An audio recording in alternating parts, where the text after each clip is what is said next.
Alright, so today we're going to be wrapping up some recent reads. I only have 7 books to talk about with y'all today, which, I mean, it's better than the amount of books that I read by this time last year, which was 0. I'm going to start off with some literary fiction, and honestly the best book that I've read for the year thus far, and that is Mornings in Jenin by Susan Abu Hawa. I mean, from the moment that I heard that this book was going to be a multi-generational family saga about a Palestinian family, I knew I was going to love it, because there's nothing I love more than multi-generational stories. Mornings in Jenin follows the Abu Hijja family from the 1940s to the early 2000s, a Palestinian family. They're originally from Ein Had, Haifa, which was historically always part of Palestine but is now claimed as part of the Israeli state. And the book starts off in the 1940s when this family, who's just, minding their business and living their everyday life peacefully, is displaced. The entire village is displaced by Israeli settlers who started to come in to their land. They ended up having to seek refuge in a camp in Jenin, which is in the West Bank. 50 pages into the book, Amal is born in the refugee camp, and she actually becomes kind of like the central focus of the story. So she's like the main character.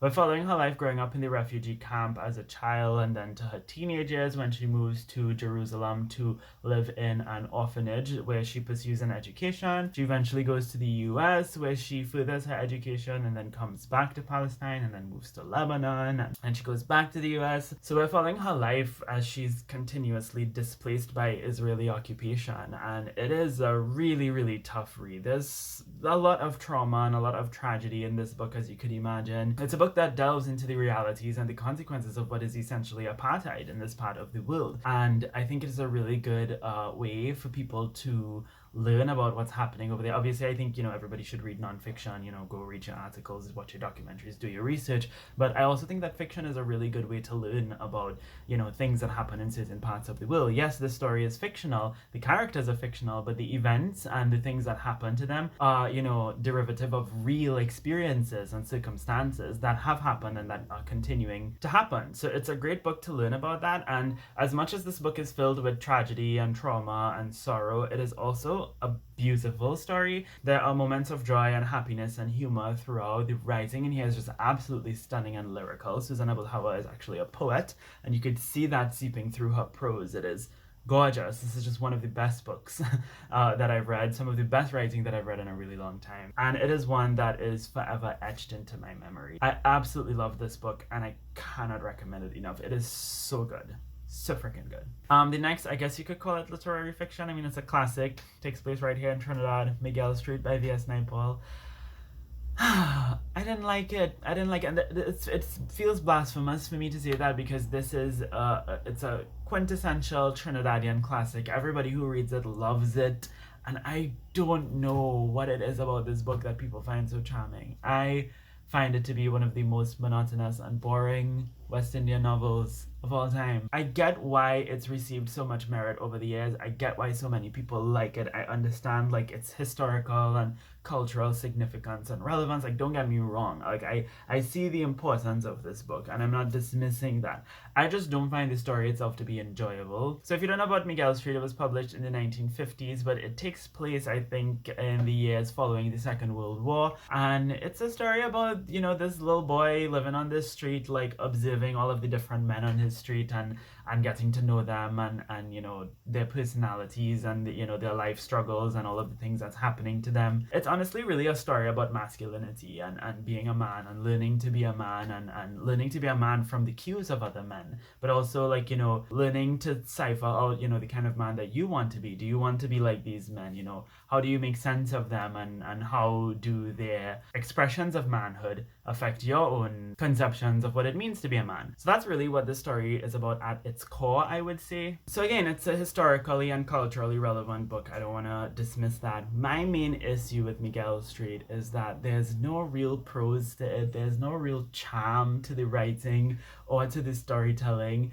From a stylistic point of view, I just don't like how this story was told. It was very bam, bam, bam. Thing happened, thing happened, thing happened, dialogue. Thing happened, thing happened, thing happened, dialogue. There's no rhythm to this book. It's It's also an episodic story where each chapter is about a different character on the street, and so there's no overarching narrative really. So think something along the lines of The House on Mango Street. And that storytelling style, I've noticed, always tends to be very hit or miss for me. I've either loved or hate books written like that, and this is one of those books that definitely falls into the latter category. I mean, read it if you want to read it. I wouldn't discourage anybody from reading it, but it was just not for me. Moving on to some genre fiction, I read 2 YA novels. We Were Liars by E. Lockhart. This was a reread for me, so I read this back in 2014, and I wanted to reread it recently given the TikTok hype to see how well it holds up for me, because this was a book I loved when I first read it. I was like, you know, nothing could have done better than this book when I first read it. I had just started reading for the first time, like reading, you know, as a hobby for the first time,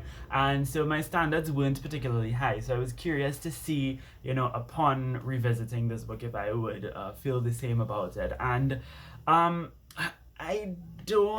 it's definitely not as amazing of a story as it was when I first read it as a teenager, like, you know, but it still holds up as a fairly good story. The writing is decent for the kind of book that it is, and there was some interesting, like, political stuff going on in the story as well that I didn't quite remember when I first read it, or that I perhaps didn't really appreciate as much when I first read it. So it was really interesting to revisit this story and go back to that aspect of it. So I found that to be really interesting. But overall, it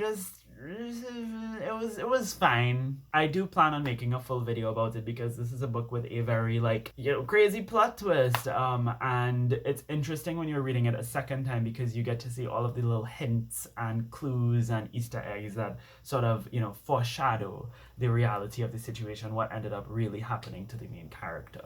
It's one of those books that you should honestly just go into not knowing much about. All I will say is that it's about this girl named Katie who's from this super duper rich family in Boston or somewhere, you know, in New England or whatever, and they own this private island off the coast of Massachusetts. And every year they go to this island, and on the summer when Katie, the main character, was 15, she went to the island and something really, really traumatic happened to her.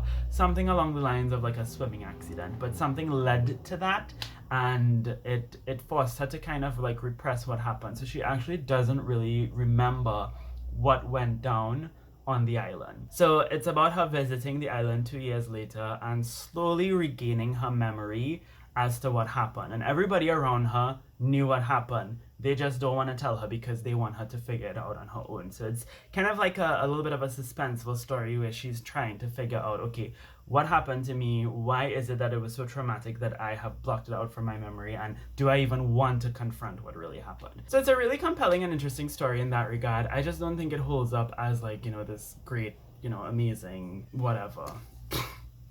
I also read An Emotion of Great Delight by Tahira Mafi, and this is a story about a young girl whose older brother passed away and whose father is dying, and that is taking a huge toll on the rest of her family, her mother and her older sister, as well as her. And it also follows her relationship with her best friend, her very strained relationship with her best friend, and the romantic tensions that exist between her and her best friend's older brother, which and it's also a story that tries to address like Islamophobia and hatred towards Muslims. It takes place in 2003, so in the wake of things like 9/11 and the US invasion of Iraq and all that kind of stuff. It is a good book, I would say. Again, the writing is really good. It's definitely a very emotional story. I enjoyed it. It got me out of a reading slump. I don't know, I thought it was a really good story. Do I think it was great? Not particularly. I do feel like the marketing was a little bit disingenuous. It's definitely one of those books that is pushed as like this story about Islamophobia and being a Muslim in America, and it is partially that, but that's not really the main focus. It's ultimately a story about the consequences of grief and how that can affect and impact a family and their relationships with each other. It's a really interesting story that delves more so into that, as well as like toxic friendships and, you know, young love and all that kind of stuff, than it is a story about Islamophobia or Muslim hate or anything like that. So I think when you put those things aside, it's actually a really, really good book. I made a full video talking about this because a lot of Muslims who read this book didn't like it and said that it was bad Muslim representation, which I kind of disagreed with. So I made a video sort of delving a little bit more into that. So if you want to hear more of my thoughts on this book, and if you want to familiarize yourself more with that particular discourse that goes on within the book community about Muslim literature, definitely go check that video out. Next up, I read 2 science fiction books, and they are the first 2 books in the Numena series by Lindsay Ellis. So the first book is called Axioms, and this is about this girl named Cora who is kidnapped by an alien named Ampersand, and she's kidnapped presumably because of her connection with her father, who is this like famous or rather infamous,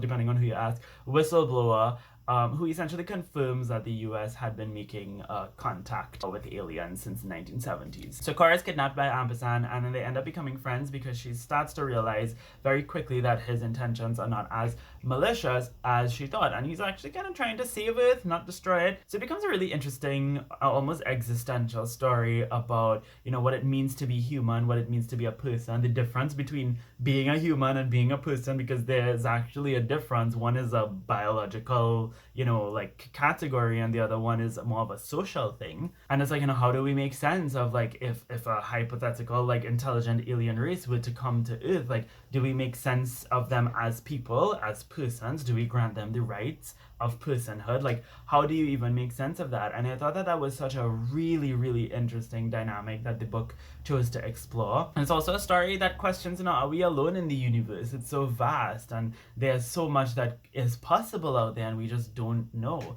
So it's such an intriguing story, and I just was so immersed in like the lore of it. L-O-R-E, not L-A-W. But I also found like the actual like action and the plot of the story to be really engaging, and it really sucked me in. It was a very good story. I then immediately went ahead and picked up the second book in the Numena series, which is The Truth of the Divine. Only the first 2 books are out thus far. And this book, first of all, it's a vast improvement, I think, in terms of writing and storytelling. So if you read Axioms and you didn't love it, and you're wondering whether you should continue with the series, I would definitely recommend giving Truth of the Divine a chance, because it is a lot better. This book actually delves a little bit more into trauma and mental health, interestingly, because Cora went through a lot in the first book. Lots of things happened to her, and she has a lot of pressure on her, and she's under a global microscope, and that takes a huge toll on her mental health. So this story actually ends up exploring that, which I found to be so interesting, and I didn't expect that, but it was a really refreshing exploration, and I think that it was quite realistic as well, because people have anxiety, people have PTSD, and it's important to explore those things when we have stories that are about people who are going through so much. Also, you know, the questions about the universe and alien races become a lot broader. We learn so much more about the scientific law of this world, again L-O-R-E, not A-W, and it really got me curious a little bit more about science and space and astronomy, which is something that I used to be interested in a long time ago, and then I kind of, you know, my interest sort of waned, and this book really re-sparked my curiosity for it. I've been watching like non-stop PBS Space Time, even though I don't understand 65% of what these motherfuckers be saying, because they start to bring out these mathematics, and I just, you know, science is all fun and cute until bitches start to talk about maths. That's when you lose me. I will say, however, prepare yourself to be traumatized by the ending of this story. I didn't expect this book to end in the way that it did, and I still haven't come to terms with what Lindsay Ellis did to me at the end of this book. Okay, and the last book that I have to talk about is a non-fiction book that I actually listened to entirely on audio, and that is called History of the World by Andrew Smith Noels? No, Null. Andrew Smith, no, is it Andrew Smith Null? Oh, Andrew H. Null. Where I get Smith from? I call any man Smith. Yes, okay, so his name is Smith, but it's a book about the history of the world. It starts at the beginning of the formation of the planet 4 point whatever billion years ago, and it goes up to the, you know, the development of humanity and all that kind of stuff. It's divided into 8 chapters, so we have like physical Earth, chemical Earth, biological Earth, human Earth, animal Earth. So like we're going in order of the Earth's, like, you know, scientific progression. It was a really interesting book. I enjoyed it. I thought it was a really good overview of everything, and it's definitely one I would recommend, especially if this is a topic that you're interested in, like learning about, you know, geology and biology and science and how all of that, you know, is so foundational to the development and the progression of the planet that we live on. I did have a few issues with it though, but the main thing being that it's so much that the author is trying to cover in sort of short amount of pages that it does feel like we jump from one thing to the next, like, we're talking about one thing 1 minute and then we jump to another thing. And because it's a very scientific book, and my love for science is like up here, but my understanding for it is not even this high. It's like down. You can't even see it off screen. So some of the things, especially the more chemistry, physics related things, really kind of went over my head. I tend to enjoy the parts of the book that are a little bit more geography and biology and anthropology. And one more critique that I would make of this book is that in the very last chapter is when he does the history of humanity as a whole, which I think, first of all, humanity deserves at least 3 chapters. And because I realized that he wasn't so interested in like the anthropology and the social science end of things as much as he was interested in the scientific end of things, the humanity chapter was a little bit limited in my opinion. He starts off talking about like paleoanthropology and the emergence of like the first hominins and the Australopithecines, and then kind of skips to talking about climate change. There's a whole little middle part that you're kind of skipping out, the emergence of civilizations, the agrarian, hunter-gatherers to agrarian society to industrial. So like there's so much there, but I guess he wanted to focus a little less on the anthropological, social science, historical aspect of it and more on the scientific aspect of it, which is fine. That's what the book is for, but as somebody who's more into the social sciences, I would have appreciated if we had a little bit more analysis in that arena. I feel like I mostly critiqued this book then talked positively about it, but I don't have much to say about it when it comes to the positive stuff. It's good. It's a really, really good book and I really enjoy it and I would still highly recommend it. And yeah, that's everything that I read for the year so far. In the comments down below, I'd love to know if you've read any of these books, if you have any thoughts on them. That being said, thank you all ever so much for watching. I hope you have a lovely, lovely day, and until next time, inshallah, keep reading.